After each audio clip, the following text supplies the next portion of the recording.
Les marques sur la pierre étaient altérées mais indubitables.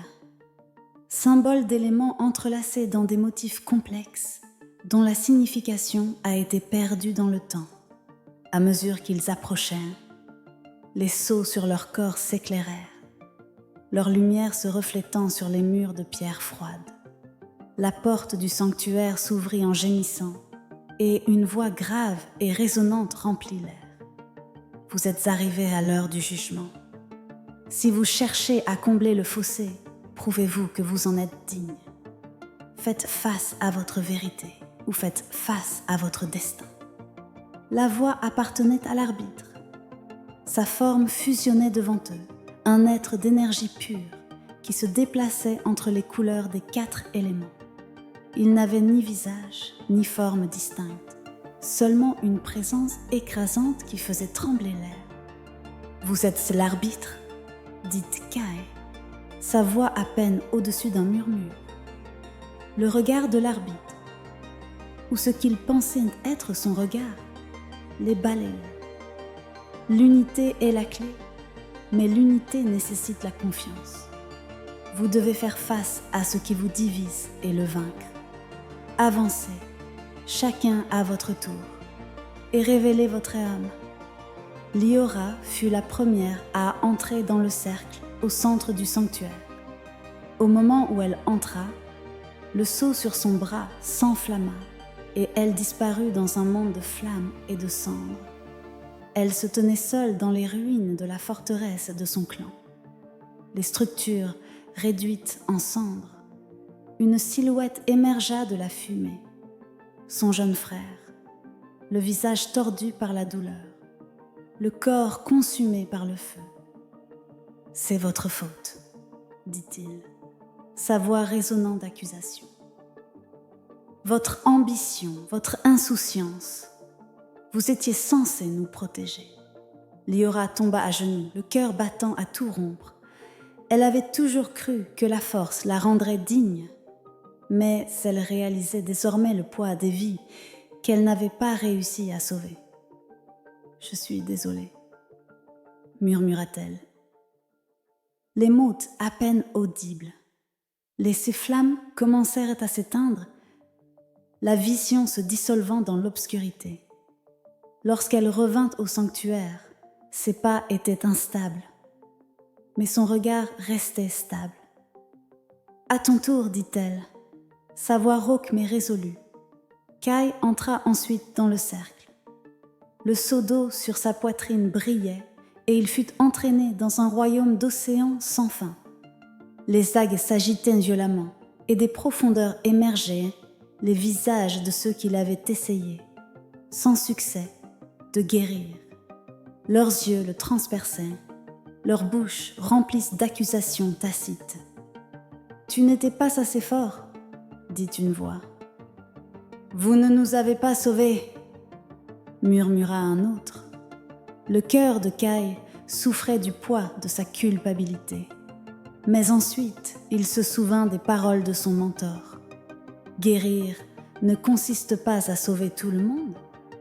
Il s'agit d'essayer, quel qu'en soit le prix. « J'ai fait de mon mieux, » dit-il fermement.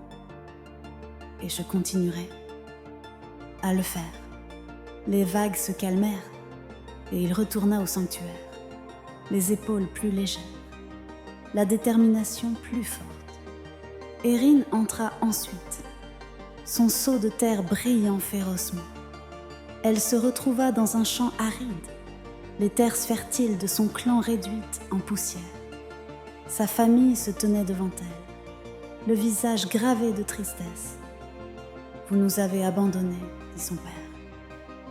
« Vous avez laissé nos traditions derrière vous. »« Je voulais nous protéger, » dit Erin, la voix brisée. « Le changement n'est pas une protection, » a répondu sa mère.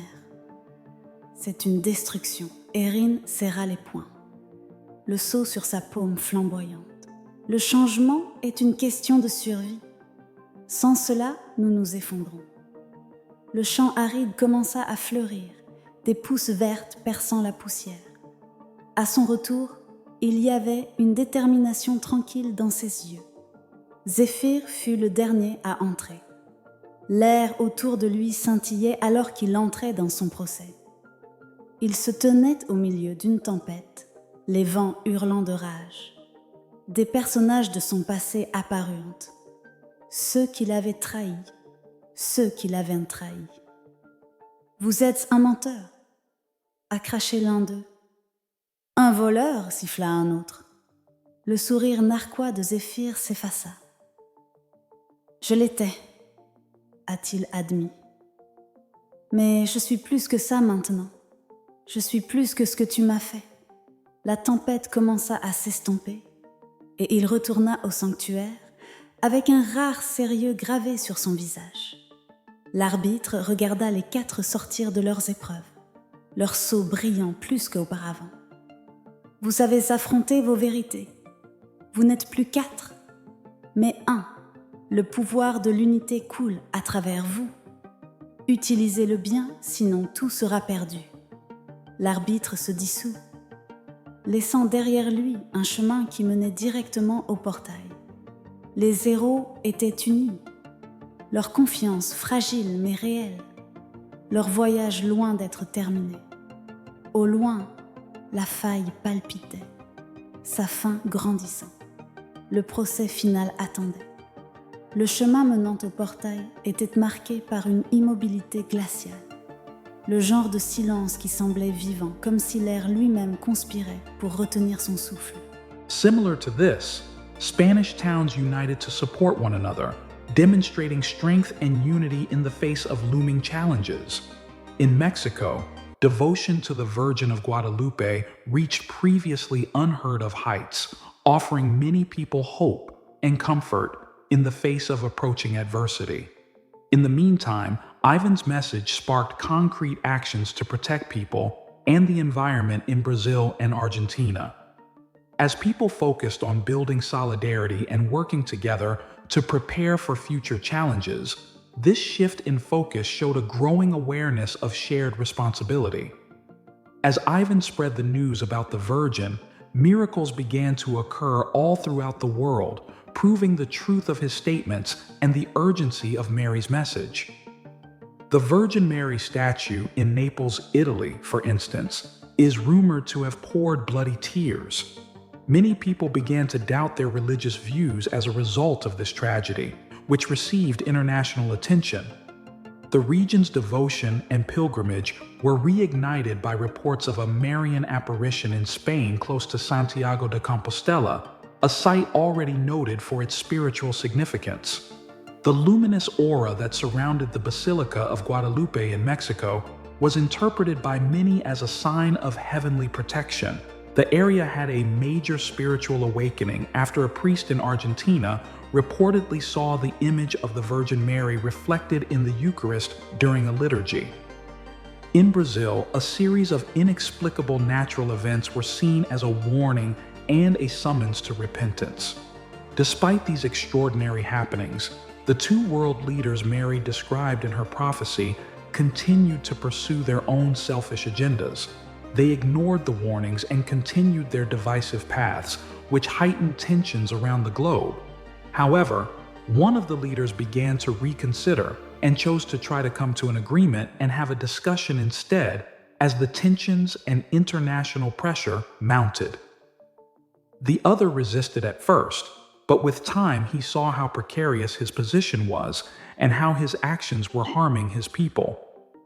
Ivan encountered the Virgin Mary once more amid these global changes, bearing a message of hope and deliverance. She told him that the time for divine intervention had come since the prayers and sacrifices of the devout had reached God's heart. Even though the tragedies and hardships were obvious indications that something needed to change, Mary emphasized that God's mercy was boundless. She assured Ivan that she would be in the hearts of everyone who sought redemption and peace.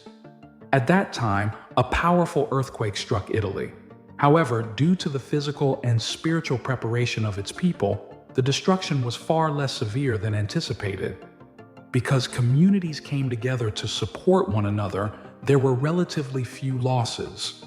Following a small earthquake in Spain, there was an incredible display of faith and unity.